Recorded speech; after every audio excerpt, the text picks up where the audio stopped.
fashion dolls. I am back. I am back. I am back. It is Thankful Thursday, July 20th, and welcome to an all new episode of Style by Stevie. Our very special guest is an actor, model, and artist, and he is no stranger to the screen. And I'm super excited to have him here. It feels great to be back. I hope you guys all are doing awesome as I am. I'm feeling a little bit better. We're getting there. Progress is making, and I hope you guys are also keeping cool because it is hot outside. So, without further ado, let's welcome our incredibly talented, amazing special guest. He is one of the most beautiful black men I've ever seen, and I'm excited to have him here in the platform. Hi, my love. Welcome. Welcome. I hope you're doing well. I am doing 100% better, a little bit better. We're taking it day by day. So, without further ado, ladies and gentlemen, let's welcome our incredibly talented special guest. He is one of the most beautiful black men I've ever seen, Stanley Aughtry.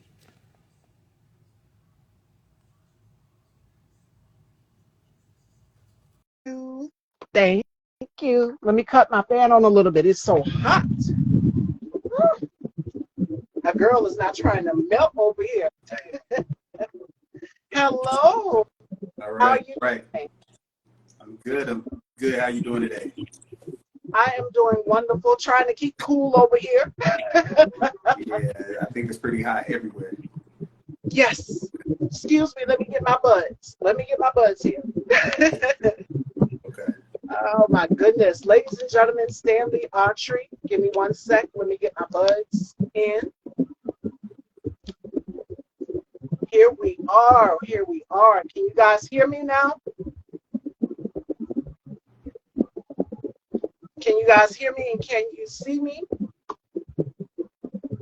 Strange Mind, Dark Heart. Oh, yes, he is pretty. It's not bad over here. Can you hear me? Strange Mind, Dark Heart. I need to make sure that you guys can hear me. 68, it's like 90, it's like in the 90s down here where I'm at in South Carolina. So we're going to continue on. All right, perfect. Glad you guys can hear me. All right, so without further ado, let's get right into it. Later! All right, there we are. I'm sorry about that. You good? So You many good? things going on. All right, fashion dolls, we are here with Stanley Aughtry. Now, let's get into this interview. Before we get into it, how has 2023 been for you so far? Actually, it started off with a bang. It's been a very busy year. A lot of work, a lot of production going on. Of course, now in the industry, we have a lot of strikes going on with the writers and also with us, the SAG union actors and actresses. So at this point, we hit a little bump in the road, but it always happens with negotiation and business. So, we're at that place. So hopefully, in the near future, things will work itself out. So. I did want to touch on that. A lot of the actors that I've been talking with about this are in LA. What are your thoughts on the writer's strike? I don't know. Your Right? sound went out just a little bit. Okay. Can you hear me now? A little bit. Go ahead. Do my I best. was saying it's so many strikes going on with the writer's strike to the director's strike. What are your thoughts? Um, my thoughts are probably like many others at this point. This industry has really blossomed over the last several decades. So there's enough space for everyone to financially be compensated the way that would be fair and equitable. So at this point, it would be nice to at least kind of honor that and to see that happen amongst everyone that comes together to make production happen. And until that is actually pinned to pad and agreed upon in contract, there will be a little bit of a hardship there. But like I said, it's all negotiations. It always happens in every business. So with this, I expect that there'll become a time where we can get on the same page and move forward together because we're better together than apart. So hopefully everybody will see it that way at some point. Yes.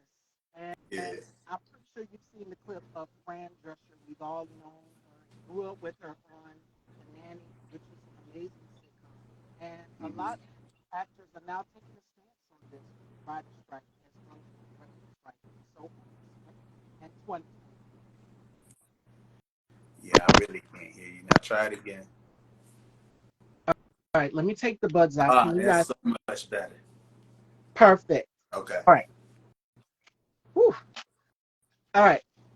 So let's get right into it. You were born in Washington, D.C., nation's capital. So Yeah. tell us a little Yeah. bit about that. So I was born in Washington D.C. Still have at least more than half of my family there in D.C. But I also grew up in North Carolina. So I heard you say you're there in South Carolina. I grew up in Yeah. Goldsboro, North Carolina. So um, as far as education before college, all of my high school and grade school friends are from Goldsboro area, North Carolina. So I had both Goldsboro and D.C. The DMV and me coming up. So definitely was an East Coast kid. And you attended Hampton University. So That's tell right. us a little bit about that also. Full Well, tuition, full athletic scholarship. yeah, the real HU is a big stamp for all of us that get a chance to go through Hampton University and end up on the other side with our degree. So we're definitely proud alumni at Hampton University. We have a lot of alumni doing major, great things in the globe. And so we just try to keep each other up, make each other proud, lean on each other when we need to, ask questions, try to network as much as possible. Even in the film Black Panther, costume designer, Yeah. you know what I mean? Oscar winner is a Hampton University grad. So, we just try to keep everybody pushing for the stars, really, you know? Yes. Now, you served as captain on the football team. Tell us a little bit about that. Yeah, I'm fortunate to kind of have a leadership mentality and tack around groups. So I've been captain probably on every level since about 10 grade, no, 10 years old. So from the boys club to the junior high school to the high school, I had an opportunity to serve as captain. So going to college, it naturally happened. My peers voted me captain for 2 years to lead them. And it's always good to feel like not only the coaches respect you, but your own peers and whom you play with also choose you to be a representative of them, a voice for them with the coaches, with executives that be, the people at the school and everything else. So it was a natural place for me to step into and to ensure that we finish with some championships. If I'm gonna be the leader, I guess we gotta win. So I've never had a losing season. It don't sit right with me. So it worked out for me at Hampton University to do that and to still have that brotherhood with my teammates to this day. So that's a good thing. And you also earned a degree in electrical engineering. Mm-hmm. Tell us a little bit about I always loved math. And really for me, things took place for me probably at sixth grade when one of my teachers assigned us to do a book report like everybody else had to go through. And one of my reports I chose to write on computer programming.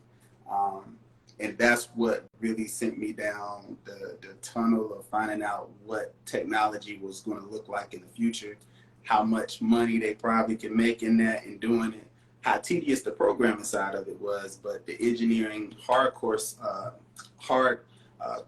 of it really wasn't as tedious as the software side of it. So I decided to stay with the hardcore hardware side of it and do the engineering piece, just having a little bit of software in me or whatever. And fortunately, not only did it help me in my engineering career, but it also helped me in terms of how I use my brain, in terms of how I think about things, problem solve. Um, a lot of my friends now hear me say things like process thinking. So even though something may not be happening for the next couple of days, because I'm an engineer by trade, I may be already thinking about how to put things in order so it that. works smooth, a real seamless situation. So I do it in life. I do it, for my businesses. I do it on the sets that I'm on. So it kind of works out. Excuse me. It kind of works out in a good way for me. Perfectly in God's timing, That's right. and it was your calling. And Yeah. you obtained a master's of business administration. What advice would you give to actors out here? Because going into this business is so fickle. Even my mom, growing up down here in South Carolina, our parents always ask us, what is going to be your backup plan if plan A doesn't work? What are you going to do? They want you to go to school and become a doctor or become a nurse. And it's just like, yes, that's realistic. I want to do that. I can do that too. But what about my passions? What about my dreams? Acting. Now, what advice would you give to actors that are looking to get into this business? So everything that you said really hits home because recently myself and Tiffany Burgess, we released a book called Decisions. It basically focuses on fifth graders, but really for everybody, but fifth graders kind of looking to see my shirt, Actorpreneur. Um, Yep. it definitely deals with that coordination of things because what you just said is if you had a passion for math, you had a passion for science, you had a passion for English, Mhm. history, social studies, or if it was an extracurricular activity, if it was a sport, or if it was music, art, like you said, acting, that just because you get older doesn't necessarily mean you need to put down every passion that you had. You definitely need to make ends meet to make sure that you have money to be independent and financially support yourself or your family. But at the same time, if you have a passion to express yourself musically, artistically, writing, or anything like that, find time to manage that time. And so when we talked about college football earlier, it really gave me an opportunity to time manage that between classes and getting the engineering degree and being captain of the football team. So coming out into the real world, being an engineer, but knowing that I still have the acting bug in me that I think I can do something with, right? So now it's up to me to make time between what I got to do and my commitments to work to get an opportunity to get in front of the camera or even to learn things behind the camera. And so for actors out there now, they're seeing that right now we're on strike. And there's some people that all they have is acting or all they have is writing. And if that's all you have, then you actually are feeding into the hands of those people that's causing you to have strike because they know that at the end of the day, you need them in order for you to make money, in order for you to support Right. yourself, support your family. But if you have other irons in the fire and where you have other focuses going on that are also compounding and creating finance for you, then you can take care of your home, you can take care of your business, you can take care of your family while still being in position to be like, hey, when y'all ready to open the doors up, I'll be ready. But by that time, I may already have my own project going on. I may already have this other business that I now have time to do because I'm not on set doing something else. So don't just sit around, twiddling your fingers or feel like, oh, woe is me. Get out there and treat yourself like a business first and get the most out of yourself because when this life is over with, it's going to be all about what did you do with it, not what somebody else allowed you to do, not what somebody else told you to do. What did you do with it? So it's our lives to live. So, we just got to get the best for ourselves out of that. Absolutely. And speaking of Tiffany L. Burgess, she's in the audience, All ladies right. and gentlemen. Yeah. And I'm going to go back for a second because it's about having a backup plan. You got to have a backup plan. You got to have a strategy going into this business because it's like, okay, you might get that role one day, but what is going to be your next plan and the next plan to build on and expand and expel in your career? You've been in the industry for over 15 years plus. So, Yeah. what is your key to longevity? Um, really diversifying yourself, not just allowing yourself, one, to be pigeonholed, but then two, only to be a one-trick pony, as they say. So at this point, I not only have experience being an actor, but I've experienced being a director, I've experienced being an executive producer. So being able to take that time and not just say, hey, I'm just an actor, or I'm just a director, or I'm just this or just that, but you get well-rounded and learn how to also fill in other places and assist other people in other places and be willing to learn on the job. That allows you to be valuable because at the same time when you are in front of the camera, now when I'm dealing with directors or producers, I can speak the language and understand what they're trying to get me to do versus as an actor, I need to be directed. But if I'm a director, I can almost somewhat direct myself. I just need some of the notes from the director who's assigned to this project, and then I can kind of visualize what they're trying to get me to do. So as long as you can kind of at least diversify yourself in your experience and your wisdom, you can be around for as long as you need to be. Because one thing about this industry, you'll never age out. Your roles may change, but you'll never age out. They're going to always need someone 60, 70, 80 playing the grandparents, playing, the old couple in the restaurant. whatever they're gonna be, they're gonna need that. They're gonna need someone tall. They're gonna need someone short. They're gonna need someone wide. They're gonna need someone slim. So it's not a situation where whoever you are out there that they don't have a need for you. So you'll never age out. So time is your best friend. There's no real rush. It's just when it's right. And when it's right, you just gotta be ready. That's it. When it's right, you gotta be ready. Miss Seabury says, "What's up, classmate?" Oh yeah, who was that? Miss Missy Seabury. Barry. Yeah. How you doing? And I'm going to go back for a second here because you said something that is key, which we've been talking about it all throughout this week. Age. The key word is age. For me, working in the fashion industry, I've known that to become a model, you start off at a certain age, and you've also done some modeling as well too. But Yeah. getting into the fashion industry is like they want you to start off at a certain age. You have to start off like 16, 17. Naomi Campbell, and even some of the biggest names, Tyra Banks, all of them have started off at the age of either 14 or 16 years old modeling. And as you grow on and progress in your career throughout the years, it's just like, I have a shelf life. Oh, you don't need to be doing that. You're too old. So, what advice or gems would you give to people that are in this industry, that are in this business, that are still going? Because there's actors out here that are still acting, Right. regardless of their age. And I can give a prime example. Marla Gibbs is still going, and we've Yep. all grew up with her, watching her on The Mhm. Jeffersons and 227. She's still acting. Yeah. That's my point. That you know sometimes don't feed into the stereotypes of everything that people may say or Mhm. hear.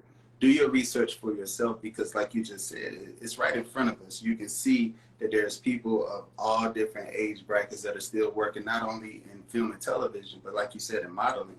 There's still someone that has to get in that print ad for seniors to know that, hey, this is something that they are promoting to seniors. They don't want to see a 20-year-old promoting their products for someone that's 65 and older. They need someone that can at least resemble 65 and older to model some of this stuff in print ads and other things. Big example, Black Panther again. Um, my merchant tribe We'll get senior, to it. Miss Dorothy was 88 years old when she started acting. Period. When we did Black Panther, she was 90 something years old. She was 92. And then she got a chance to work on two Black Panther movies before she passed away while we was filming the second movie. But she got a chance to live her life and still have an opportunity to get some acting credits from 88 to about 93 years of her life. In Wow. the last 5 years of her life. Iconic films that will be here when we're gone. And she was able to do that. So when folks get a little bit disenchanted about their age and think their shelf life has passed, Yeah. do some research and you'll see that there's people that's been able to prove that theory wrong. So it'll be up to you to allow those things to stick in your head and to get you, clouded and stopped and not allow you to go after your dream or use some of those other examples and keep striving and keep pushing. Well, I'm in my prime. I'm 29. There you go. So I'll be pushing 30 pretty soon this October. But I started off very, very young. And when you're young, when you start off young in this business, you're kind of cocky. You don't know what you're doing. And I had no experience starting off hosting this platform. And then as the years progressed, I've gained my own knowledge, took in wisdom, took in pointers, and you have to be able to take constructive criticism. That is the thing in this business. You have to be able to take constructive criticism. Before I was kind of cocky, I was a little arrogant, I was sassy, but I came on the scene knowing exactly what I wanted. And I started right after high school, believe it or not. So now me as this full grown woman that you guys see today and are about to hit 30, you it's like a milestone changes. So I'm ready to see as the years go on in my 50s and my 60s and so forth and so on. There are so many actors out here who have pursued their dreams regardless of their age. And I can name just a few. Cicely Tyson, rest her soul, is one of my favorite actresses. Yeah. And for years on, she's given us iconic role after iconic role after iconic role. Ruby Dee is another one of my favorite actresses. And rest her soul, and so forth and so on. So I'm the type of person I like to live life through limitations. I don't care. Regardless, go through it Right. and embrace it and enjoy it. Celebrate it. They will always need people of any and all ages. But right now, Hollywood has this thing where it's like I want to see young and vibrant. And when I came on the scene, I was that way. But I'm just like I'm getting listen. I'm in my Mhm. prime. I'm already starting to feel it. Everything that my mom has told me and other people have told me about turning 30, now going into your own in adulthood, you see things in a different reality. Whereas when Mhm. I first started, I didn't know what I was doing. I was very cocky. I was very arrogant. And I've seen what other people were telling me. It hits home for you when you really sit and evaluate when people have a conversation with you. Tiffany says, never too old to chase a dream and achieve a goal. And shout outs to K Tukes, my brother. He is the host of the K Tukes Spot Talk Show. So make sure you guys go and check that out as well. Also, great conversations and platform. And I'm glad you guys are enjoying this conversation as well too, which is ageism. We've been talking about it in this business. Even me, lurking in the fashion world, I've seen it firsthand. You know, you're too tall. Yeah, you're going to face that discrimination. But ageism is also a thing too. And it's just like I have a shelf life. You know, food has an expiration date on it, of course. But in this business, it's just like they want young, vibrant. But now it's just like we don't care what age you are. Right. We accept you as you are in this business. So let's move forward here because you keep mentioning Black Panther, which is an iconic film. Yeah. A little facts about Black Panther. Black Panther was the #1 highest grossing movie ever featuring actors of color, and it brought in a whopping total of $1.3 billion. Now, I've interviewed one of your co-stars, Rod King. I've had him here on the platform, and we were talking about how pivotal this film was for people of color as a collective. Yeah. Being a part of this franchise, you played the character of Shambe, and you had your tribe. You mentioned your tribe as well. What was it like being a part of this iconic box office hit? It was everything that probably most people imagine it to be. It was very magical for us. It's something that I have not truly been able to duplicate since we've done that, and where you felt like you was doing something special. You Mm, just didn't know how special it was going to turn out to be. Everyone felt very family connected, even though they didn't know each other, before the film, but during the actual shooting of the film, it didn't matter where you were on the call sheet. Everyone had a certain level of respect. It was really like we became Wakanda. So if you were the senior and the eldest that was there, everyone paid you honor and tribute every day, from the director to the producers to the actors, actresses to crew to everyone. If you're the eldest, we gonna serve you. Whatever you need, wherever you are. You could have been quote unquote background, but if you're the oldest, that homage was paid to you. If we're taking a break in this a break in between our takes, the drummers was drumming and everyone's dancing. So that means everyone from who don't have lines to Chadwick Boseman is dancing while we're taking a break ooh, through every take. When see people go and they get the DVD and they look at the outtakes and they see Lapita or Tisha Bay out there, if they're rapping and singing, literally freestyle. Like this is what people were doing while we're just making a movie that, like you said, is going to ultimately gross 1.3, 1.4 billion across the world. yeah, That's going to have some people opening up theaters in the Middle East that had never been open before. That's going to have China doing things with theaters at that point that Hollywood didn't think the world wanted to see the yeah, cast of black folks create this superhero world and technically earn that kind of revenue. And so we didn't. I can't say we knew it was going to have that kind of lasting power and impact on the world, but we knew it was special. It felt special. It felt fun. It didn't feel like work. And from that point forward, we all kind of stayed connected and try to do the the same with part two, but obviously with Chadwick being gone, like that's just a big.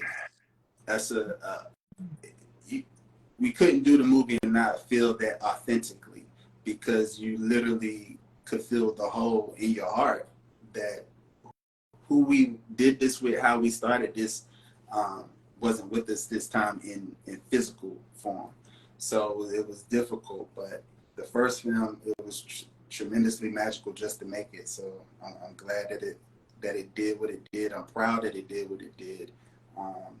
And it still is yet to be topped in the MCU world by an independent superhero. So right now, Chadwick still is that guy. He still holds that. So I hope we can keep that for a while. And our little boys and girls out here, my nieces and nephews, will see someone who looks like them on television. Yeah. It's the inclusiveness because I see people who look just like me all throughout this entire film, whether it's Angela Bassett, and we grew up watching her, What's Love Got to Do with It, Waiting to Exhale, all of these iconic roles, Tina Turner that she's portrayed, being alongside Chadwick. I didn't want to bring it up. That's why I kind of took deep breaths because it's such a shocker to me. Yeah. Like my thing is that you never know what a person could be going through or battling unless you sit and have a conversation with them. Do not jump to conclusions. He lost his life so soon, and he was so full of life, so vibrant. Now, what is some of the best advice that Chadwick or Angela has given you on this? Um, Honestly, as far as advice, like a lot of the things that they said fall in line with some of the things that we said earlier. But I think it's just the example that Chadwick showed and the example that Angela continues to show. Yeah. They're both artists that are human people that will allow their humanality to still meet with their iconic performance ability so that when you meet them and work with them, you're not meeting someone that believes they're on such a stratosphere that you can't communicate with them, that you can't connect with them, that you can't be human with them. And there's some people in the industry that, you know, the term used to be they went Hollywood. Like all of a sudden they get a certain break here and there and you can't really talk to them. You can't really approach them or they won't approach you. That was never their stories.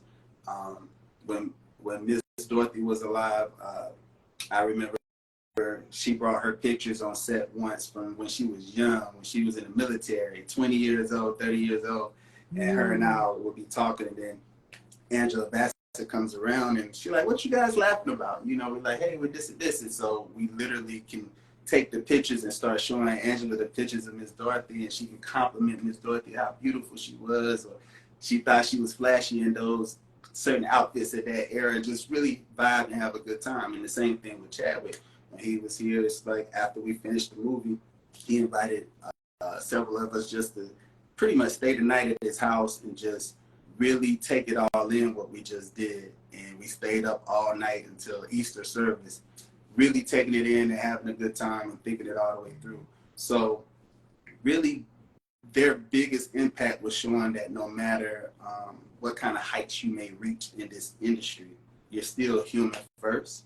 You still treat other people just like human beings with the same type of respect.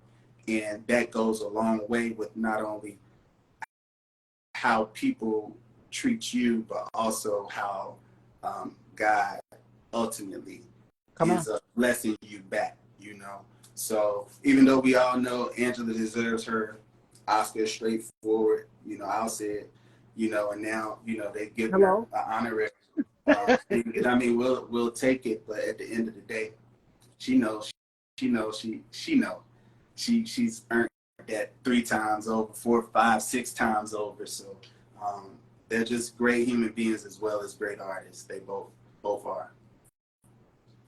And this was 1992 when she did What's Love Got to Do with It. And the news was that she's supposed to be receiving a honorary Oscar award. Mm-hmm. So I'm excited for that for her. Congrats to her. She's got her star on the Hollywood Walk of Fame. And I'm excited to see this queen, I call her queen because she is, as a black woman, Angela Bassett growing up was the epitome of what black women was at home. We what we saw in real life every day. So she deserves that Oscar. And when it happened, the night it happened, I said, you can't tell this woman how to feel. Like, she's been putting in the work. She's been consistent. She's been dedicated, has put into every role, everything that we see around us. And it hits close to home for us because we can say, oh, she reminds me so much of my mom, or she reminds me so much of my sister. You Right. feel it when she's on camera. And another actress that I can say has that effect would be Viola Davis. She does the same thing as well too. So Yeah. whenever they get on screen, they transform into totally different people. And when they're offset, it's just fun. Like, I've seen Angela cut a rug. We've seen her dance, and we've seen her with Kiki Palmer, and Kiki brought the humor out of her. So definitely, Yeah. those are moments that will be cherished. But another moment that that you cherished in your career is The Dark Knight, which was your very first big screen appearance. Tell us Yeah. a little bit about that. That actually was probably the project that allowed me to keep a foot in the acting world, because I didn't, prior to that, I did not strive to kind of get into the acting lane at all. But that particular project invited me on, allowed me to use the time that I had to be available, because I was still working my corporate job at that particular time. And so we were shooting on the weekends. That Um, one. and I remember some of those, that particular, well, I had several scenes, but the one where it's just me on the screen, I remember the actions that we did, everything that we did had plenty of people. That was, as far as I can remember, there was plenty of people in the scene with me.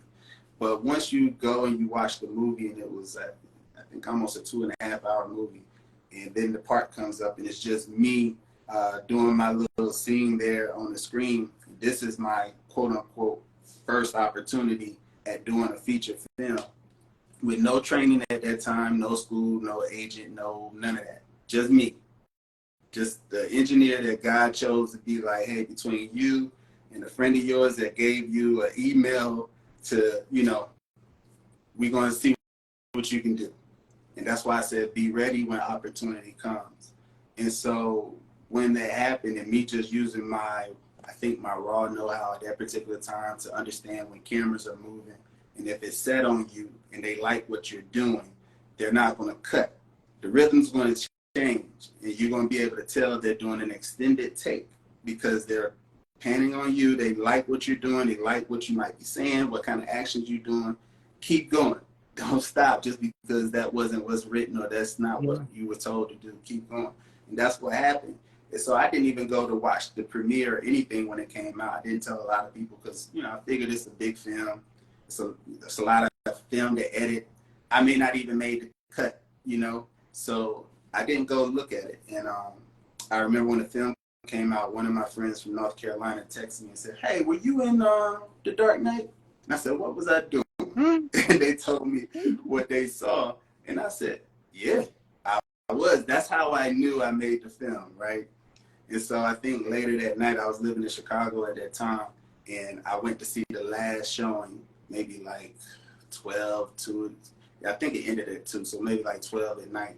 And I went to catch it, and I saw it for myself. And I said, well, that's a lot of footage they went through. And they decided that in this 2.5 hour movie that the scenes that I was in were well enough to make the cut in that. Yeah. So maybe this should be something that I keep my eye on. I try to, keep a foot in the door. And I still work my corporate job, took a promotion, moved to Pittsburgh. The next time they did the next Dark Knight, they shot the Dark Knight in Pittsburgh instead of Chicago. And I got recasted to do the second film. And Dark Knight Rises. Yeah. I was like, see, God's trying to tell you something. And literally throughout most of my resume that people may be aware of in this industry, it's been more of a spiritual thing that God has allowed me to step into with the opportunities that I personally have been involved with than it has been in normal business. Normal agent, set this up, or manager set this up. I do the audition, casting director likes it. I come in the door, the producers like it, and everything worked from there. There's been some projects that's happened for, but majority of them has been things that God been like, hey, I'm gonna put you in this place, in that place. The director's gonna like you. This casting person is gonna like you. Then when you go out there, I need you to do it. And then when you do it, when you have opportunities to be on this platform, let them know I did it. That's all I've been asked to do. Like whenever situations happen, or if there's articles and stuff, I'm going to let it be known that in all of those situations, like God did those for me. So I can try to do, but I will be doing my part. But ultimately, He making a lot of that happen for me. So I just got to do my part. All the time. And you have. Now, another fact is The Dark Knight Rises raised over 1 billion worldwide. Another highest selling film. Again, did you have any idea that this phenomenon was going to touch millions worldwide, just like Black Panther? Um, not at that time. But because it was Batman, I knew that there was already a built-in audience. Because The Marvel I grew up, film. seeing Batman from back in the day, and then watching Michael Keaton do his performance with Batman. So I knew it wouldn't be a stretch for it to do well, but to be able to sit here and say that I've been able to be a part of films that gross $1 billion each, at least 3 of them. Nope. Didn't know that was going to happen. Didn't know that I'll be able to speak that and know that that'd be a true story for myself. But they all were very enjoyable to be a part of, great sets to be a part of. But yeah, at the time, if I told you that I knew they were going to all make $1 billion a piece, I did not. But I definitely was wishing for the best. So. And you went on to do so much with your career. You have a catalog of work from Sisters, Jack Reacher. You did Being Mary Jane alongside Gabrielle Union. You did Survivor's Remorse, Yeah. Boo, A Medea Halloween, All Eyes on Me. You went on to do so much with your career. Out of all of your pieces, out of all of your catalog of work, which pieces would you have to say would be personal? Which one I have to say what again? Would have to be some of your favorite pieces of work? Oh well, I would have to be fair and say all of them definitely taught me something. So I wouldn't put either one as a low experience. Even some that may still be on the shelf of production and hadn't totally made it all the way out to the film screen or on TV yet, but they each kind of give you a different level of experience. Like you mentioned earlier, a certain level of longevity in the career. So you can't just have all $1 billion movies. You know what I mean? Some of them you have to know that, oh, but this is an indie film and just going to do this, or this particular TV project might only go to this audience, but it may not be quote unquote fit for the worldwide view. And even in those experiences, it teaches you something if you're paying attention. So all of them really has a special place for me. And of course, us talking about, Black Panther and its experiences, obviously that's still near and dear to my heart. And then right now on BET Plus, we have Average Joe that's out. And, as the season continues, keep watching. Stay tuned. Yeah, and you'll see some things there too. So the whole process, the whole journey has been very intriguing and good to know, because a lot of these things as a kid, like you've been in South Carolina, me saying I'm growing up in North Carolina, as a kid, a lot of this stuff was unattainable. It was untouchable. I couldn't, I was saying this not too long ago, I couldn't reach out and touch an actor or actress. I couldn't reach out and touch a director or a film producer, where now there's groupings of people that I can kind Yeah. of feel like I know or I can get to. But it was unthought of, at least out of Goldsboro, North Carolina at that particular time. So I'm very grateful for the experiences that, I have had and prayerful for the experiences that I'm yet to experience, you know. So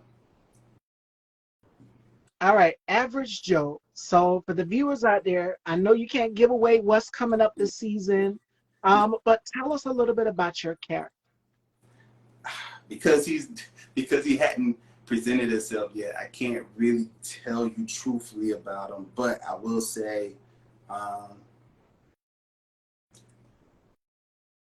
you will see me play a character that you've never seen me play before. Uh, there will still be a charm about him, yet there will still be a dark that underlies.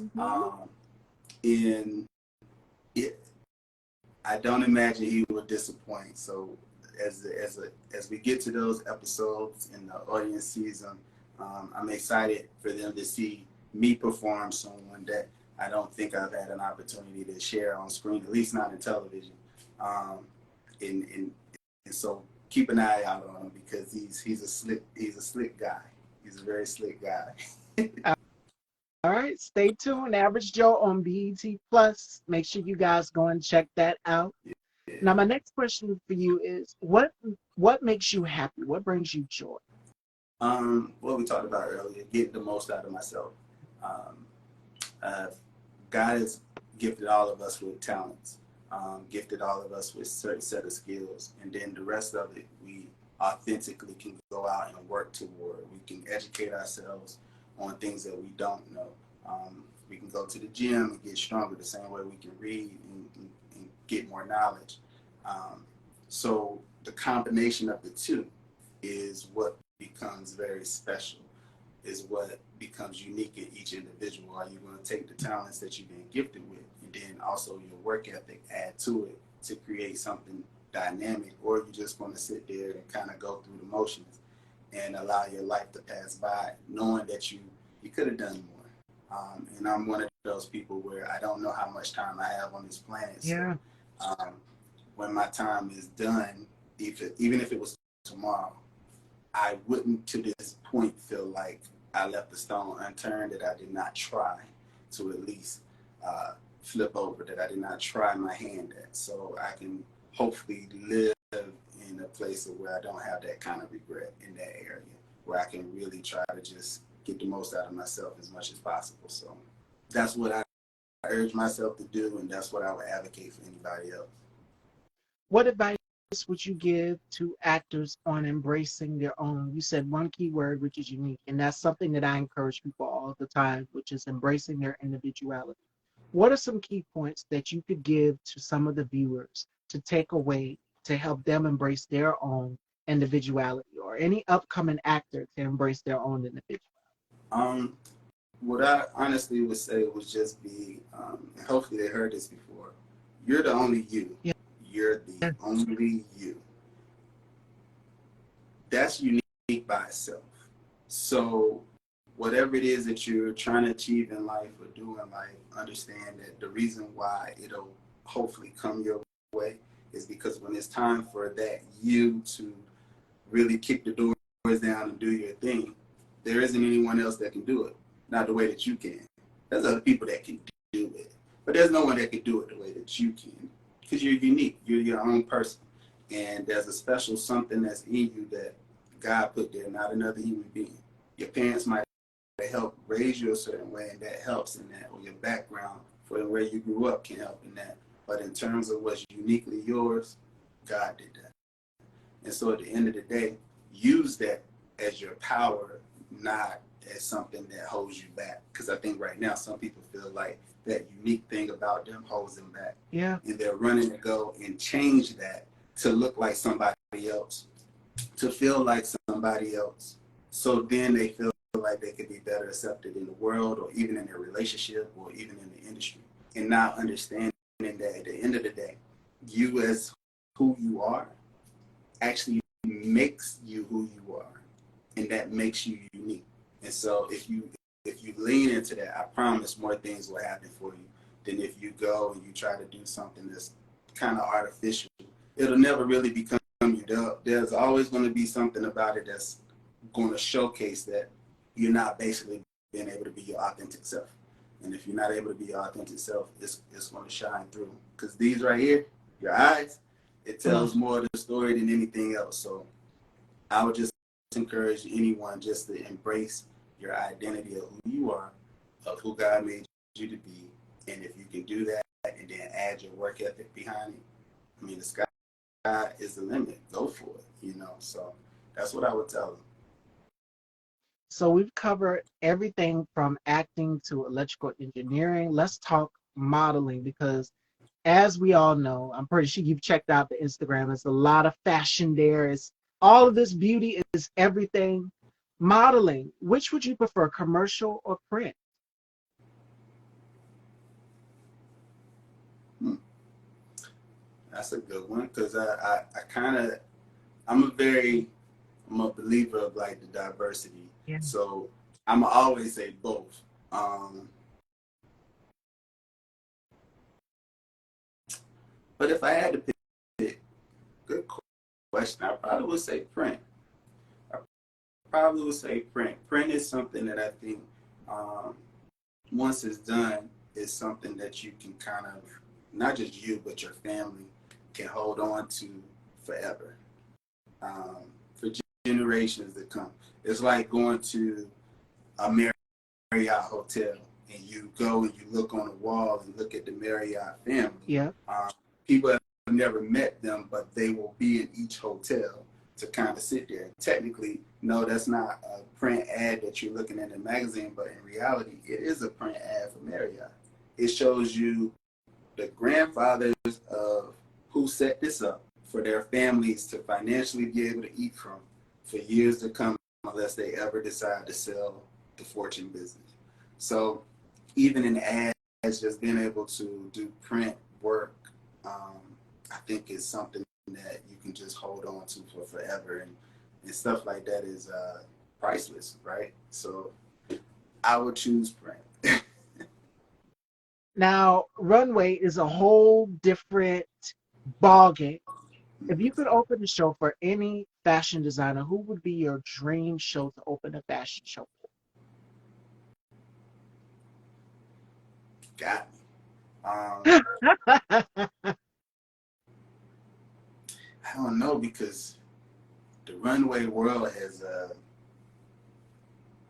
developed so much right over the last 10, 20, like it's it's always been fun.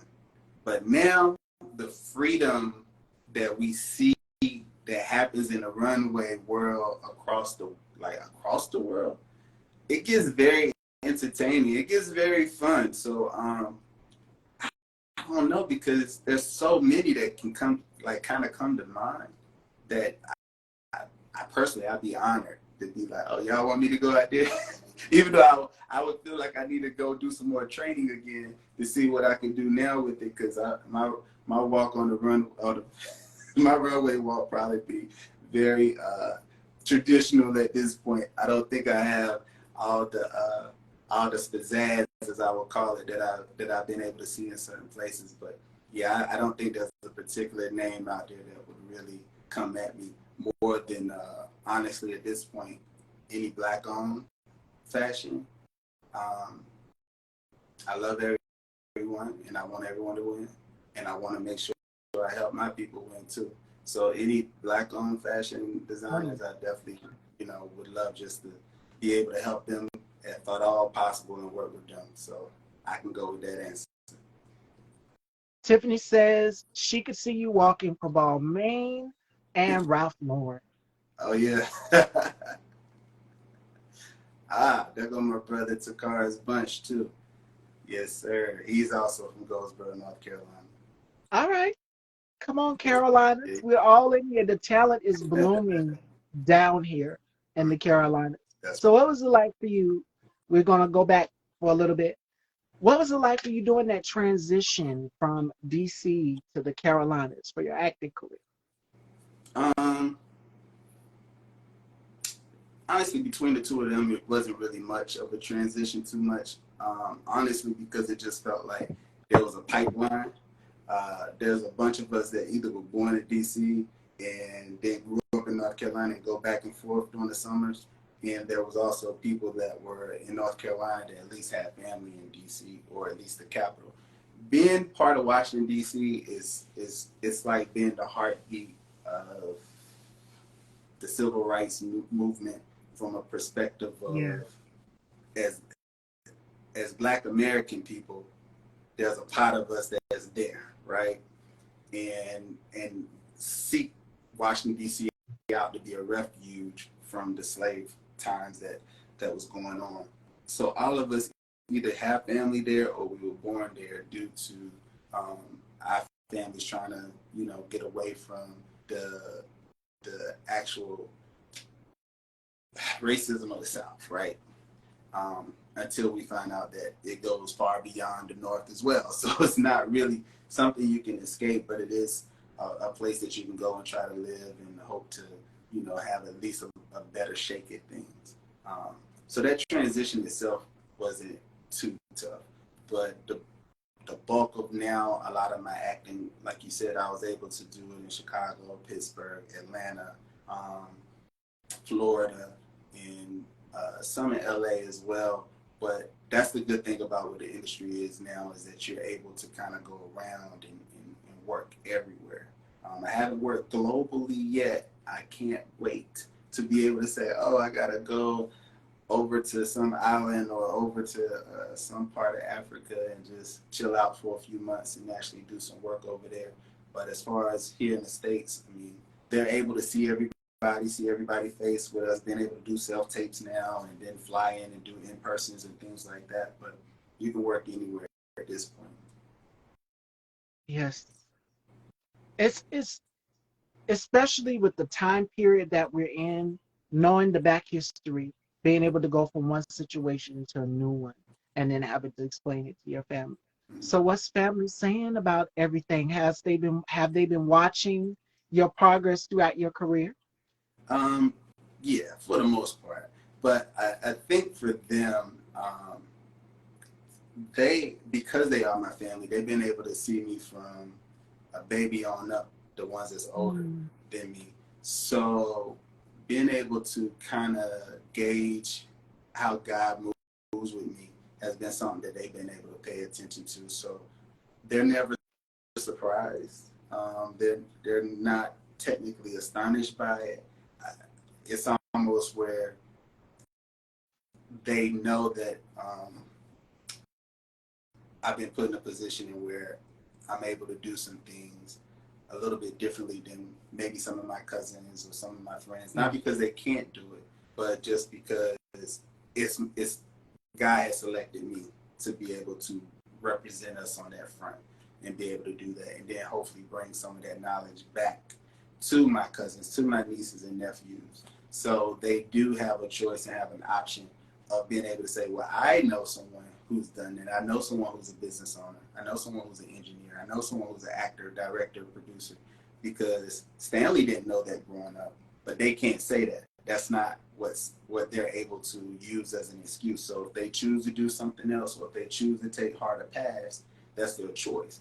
But it won't be because they haven't been exposed or don't have any financial knowledge, because they know Uncle Stanley has it, or cousin Stanley has it, or nephew Stanley has it, so they can talk to me about it.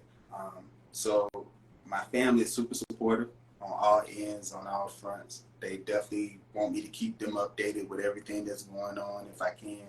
And a lot of times I can't, because so by the time something comes out, you're already working on something else.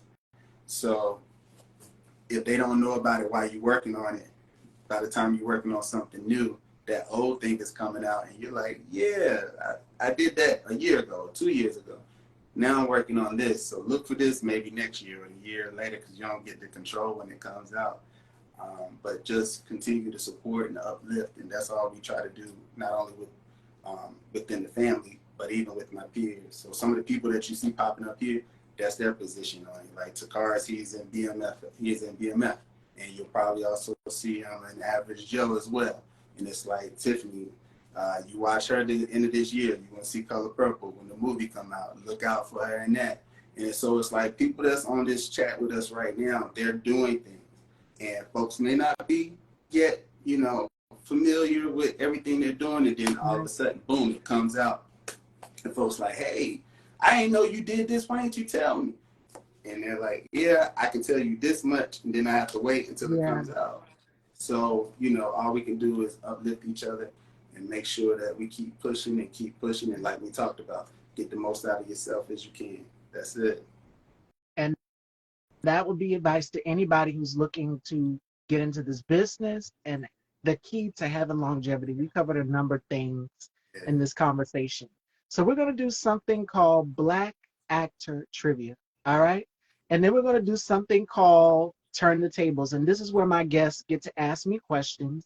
Fashion, beauty, family, whatever they want to know. So Stanley's going to ask me some questions, as many as he wants. And this is for my new viewers. You kind of get to know a little bit about me through his questioning, all right? So we're going to start off with the Black Actor Trivia, all right? So I'm going to test Stanley's knowledge to see how well he knows this, all right? I can't So use my phone because we're on it. here we go. Who was the first African American to win an Academy Award? And here's your choices: Halle Berry, Hattie McDaniel, or Sidney Poitier. I'm going to go with Sidney Poitier. It was Hattie? Hattie It was Hattie McDaniel. Daniels? Hattie McDaniel. She was Hard the to say first that. African American woman to win an Academy Award. She won Best Supporting Actress in 1940 for Mm. Gone with the Wind. Because of segregation, she was required to sit at a separate table, and her agent as the escort. So it was Hattie McDaniel. Yeah, these are things that actors and actresses back then had to go through in order to open the door for the next generation of the Holly Berrys, the Kerry Washingtons, That's right. the Denzels out here. Yeah. I figured it was Hattie, but then I was like, well, I'm thinking about the time. I could not think of the time period she was in, but I remember that when she said it. That's a great question, and I'm glad you pointed that out for the viewers that's on here. Of course, Tiffany gonna come in here late with the answer. Like, if you gonna help me, I need you to come sooner. All right, here's the next one. Which husband and wife appear in Spike Lee's Jungle Fever and Do the Right Thing? This is easy. All right, so here's your choices. It's been a long Will Smith and Jada Pinkett Smith, Lawrence Fishburne and Gina Torres, Ozzie Davis and Ruby D. Ozzy and Ruby D. Yes. And you've seen them in both of them. Yes. Yes. Jungle Fever and Do the Right Thing. Samuel L. Jackson and Halle Berry bursted on the scene as well, too. All Mm-hmm. right. Okay. Spike birthed a lot of he birthed a lot of acting careers, man. Like Spike was real good at that. He took people that other people either didn't recognize or wanted. As much as people talk about Denzel now, to be honest, Spike Lee really helped Denzel burst out of that bubble and allow other people to really see him the way we see him now. So I mean, shout out Spike Lee for that. All right. We have some more Spike Lee trivia. It's the next one. All right. Spike Lee has dealt with issues within the African American community in both comedies and drama. Crooklyn is one of my personal favorites. All right. But that's not one of the choices. Which one of these is not a Spike Lee film? All right. And this is easy. He Got Game, Miracle at St. Anna, or Boys in the Hood. Boys in the Hood. Yep. That's it. I'm glad that was an easy multiple choice. What was the second option? The second Miracle at St. Anna? Miracle at St. Anna. Yes. I don't know if I've seen that one yet. Okay. Yes, that came out in 2008. 2008. Yep. And it's based on a novel by James McBride about four soldiers behind enemy lines in Italy during World War II. So that's what that one is about. All That right. almost sounds similar to the other movie he just did on Netflix that Chadwick was last in. Yeah. The name of that one, but okay. Okay. Here's the next one. This is easy. Which actor is not from Chicago? Here's your choices: Sherry Shepherd, Jennifer Hudson, Bernie Mac, or Debbie Morgan. What was the first option? Debbie Morgan, Sherry Shepherd, or Jennifer Hudson, or Bernie Mac.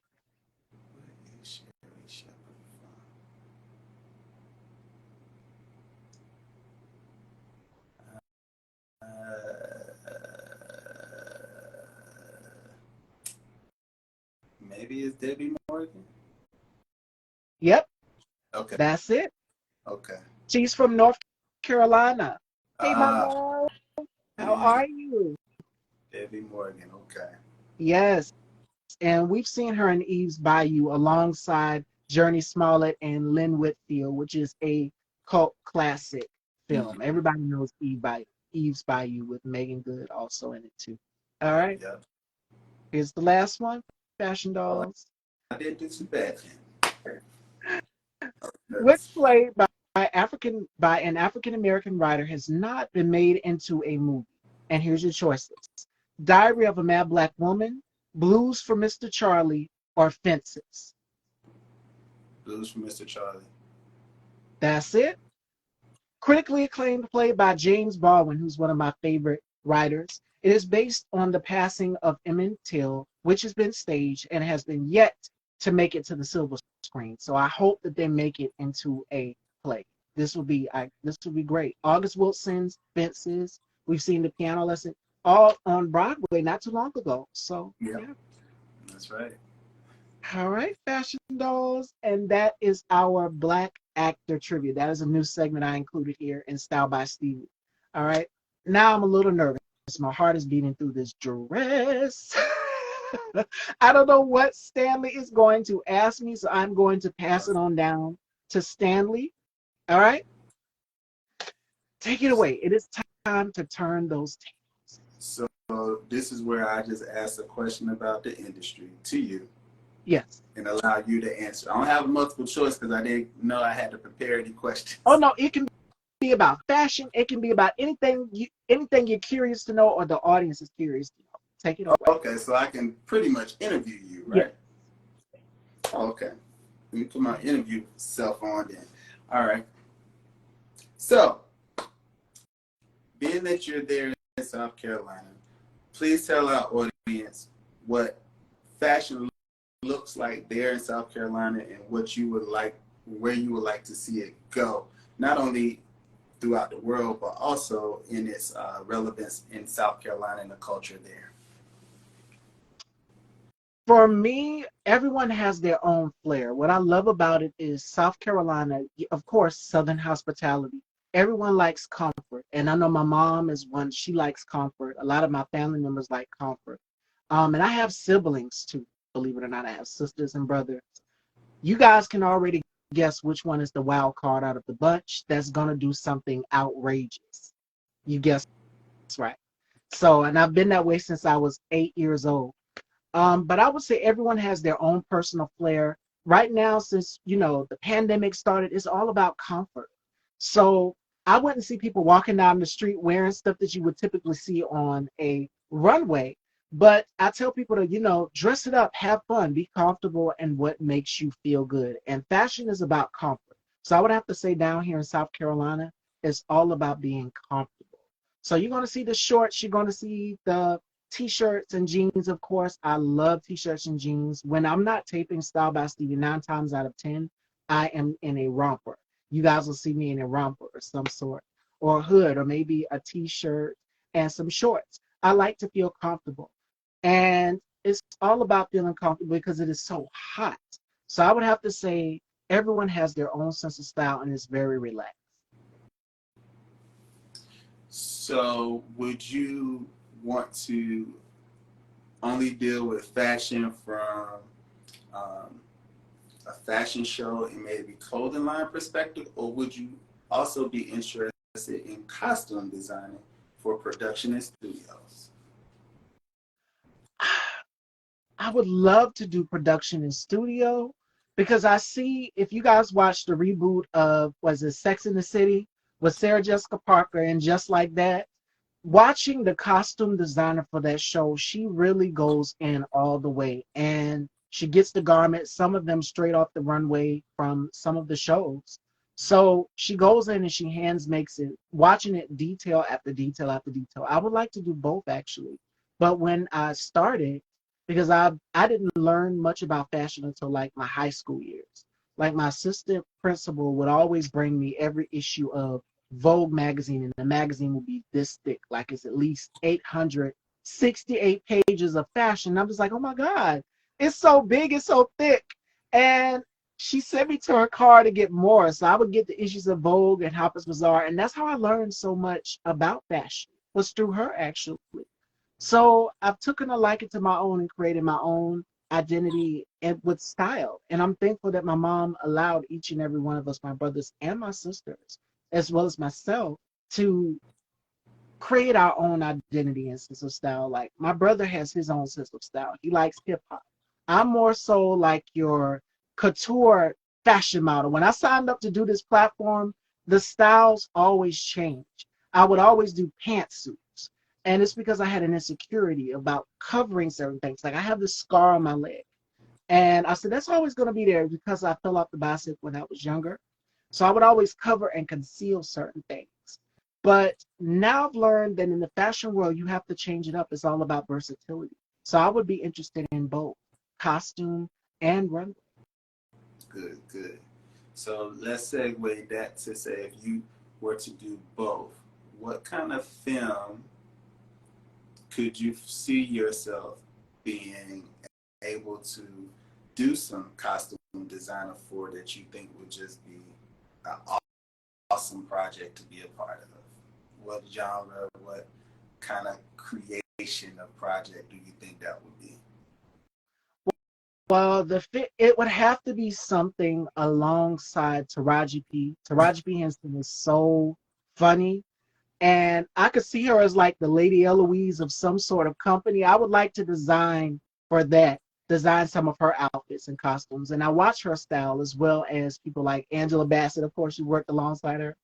So watching the transition from Baby Boy into all of these other roles, from Hidden Figures and Empire, seeing her style elevate and just the evolution of how she changes up her look, effortless. So it would definitely have to be something alongside Taraji.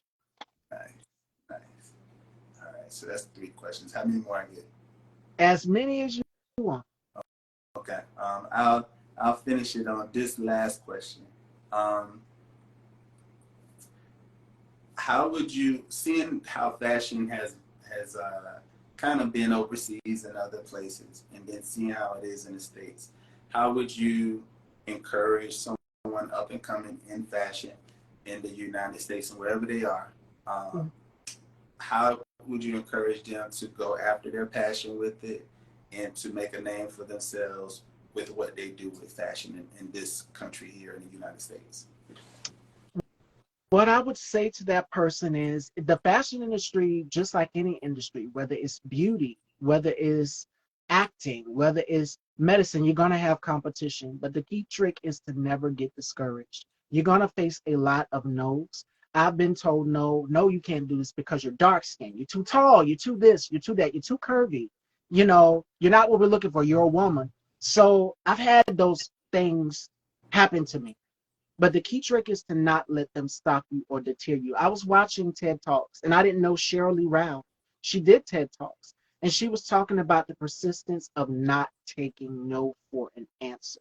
You have to keep going. And she talked about how she landed her role in, of course, Dreamgirls, which is a classic that we've all seen growing up. She talked about taking the power of no and taking that no. Sometimes it can be no, not right now, and just going into the next phase and the next chapter of your life. So my advice to anybody would be you have to have a thick skin. Going for me, I would take things personally. Again, it goes back to that 18-year-old version of Miss Stevie.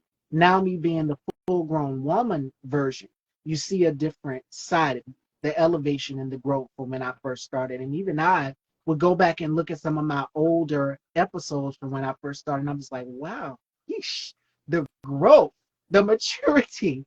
You go back and you look at those parts of your life and you kind of laugh at it like, wow, did I really say those things? Did I really do those things? But now it's just like, once you get to that certain level of your life where you just don't care in the world, you're going to have those no's. You don't let those no's stop you or deter you from where you need to go. You're going to face criticism. You're going to face all of these things. But the key trick is to getting into the fashion world, you got to have confidence.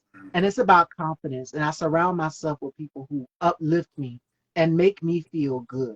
That's the key thing to keeping you going. is keeping a good group of people behind you, whether it's my makeup artist here for Style by Stevie, Melanie, or K-Tube, so you guys have seen in the comments, or anybody else. Make sure that you stay grounded with people who uplift you. That's a word right there. So everyone listening, what you just heard said is key to keeping your encouragement up is also finding your community, also finding Yes, your network of love, and be able to love on each other and keep everybody encouraged, and keep pushing forward. Because you have to first encourage yourself, but once you encourage yourself, let it run over so that you can encourage someone else, and it should come right back to you. And so that's exactly what you have going. As long as you do that, you'll be pleased with everything that comes from that. Trust me. yes. And I must say, I see a shift. Like, I do vision boards, Mm-hmm. and to me, a vision board is like putting the pieces of the puzzle of your life together. And Caliente Fire says, great interview questions and great answers. Thank you. I always strive to give you guys amazing conversations that'll kind of make you think like, she said something, or Stanley might have said something that stood out to me for the viewers out there watching. Um, this is one of the word of the day. This is the word of the day. I always leave you guys with a word of the day, and it comes from Maya Angelou. You may not control all the events that happen to you, but you decide not to be reduced by them. There's going to be things that are going to happen in your life, even a career shift, a change might happen. You might see something different, like, oh my God, is this really happening? And shout outs to my brother Scott Valentine. He's kind of put me on the heads up and gave me like, okay, you have someone who's telling you that a storm is coming and you don't really want to see it. You can't really see it, but you always have that one person that will kind of tap you on the shoulder and say, like, yes, a storm is coming. And you just like, nah, you're in denial. But you see what the person is actually saying. So things happen around you, but those things are only going to make you even stronger for what God has prepared before you. And I've had so many obstacles. I've had setbacks.